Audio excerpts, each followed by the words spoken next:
ఆదికాండము 13వ అధ్యాయము అబ్రహాము మరియు లోతు విడిపోవడం గురించి వివరిస్తుంది. దీని ముఖ్య సారాంశం ఏమనగా, అబ్రహాము తన భార్యతో మరియు లోతుతో మరియు తన ఆస్తిపాస్తులతో కలిసి ఐగుప్తు నుండి నెగెబో ప్రాంతానికి తిరిగి వచ్చాడు. అతను బేతేలుకు తన ప్రయాణ ఆరంభంలో బలిపీఠం నిర్మించిన చోటుకు చేరుకుని అక్కడ మరలా యెహోవా నామమున ప్రార్థన చేశాడు. అబ్రాముకు లోతుకు ఇద్దరికి మందలు, పశువులు, గుడారాలు విస్తారంగా ఉన్నాయి.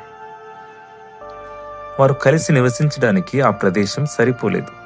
వారి మందల కాపర్ల మధ్య తగాదాలు మొదలయ్యాయి. మనశ్శాంతి కోసం విడిపోవడమే మంచిదని అబ్రహాము లోతుతో చెప్పాడు. పెద్దవాడైనప్పటికీ అబ్రహాము స్వార్థం లేకుండా లోతుకి మొదటి అవకాశం ఇచ్చాడు.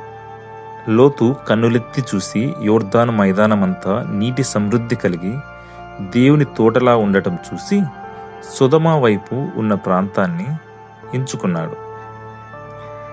అబ్రాము కనాను దేశంలోనే ఉండిపోయాడు. లోతు వెళ్ళిపోయిన తర్వాత దేవుడు అబ్రాముకు ప్రత్యక్షమై ఇలా చెప్పాడు: నీ కన్నులెత్తి ఉత్తర, దక్షిణ, తూర్పు, పడమర దిక్కుల వైపు చూడు. నీకు కనబడే ఈ భూమిని అంతటినీ నీకు, నీ సంతానానికి శాశ్వతంగా ఇస్తాను. అతని సంతానాన్ని భూమి మీద ఉన్న ధూళి కణాలంతగా విస్తరింపజేస్తానని వాగ్దానం చేశాడు.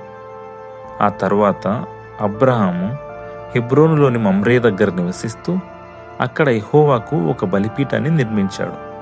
ఈ అధ్యాయం అబ్రహాము యొక్క శాంతి స్వభావాన్ని మరియు దేవునిపై అతనికున్న నమ్మకాన్ని చూపిస్తుంది.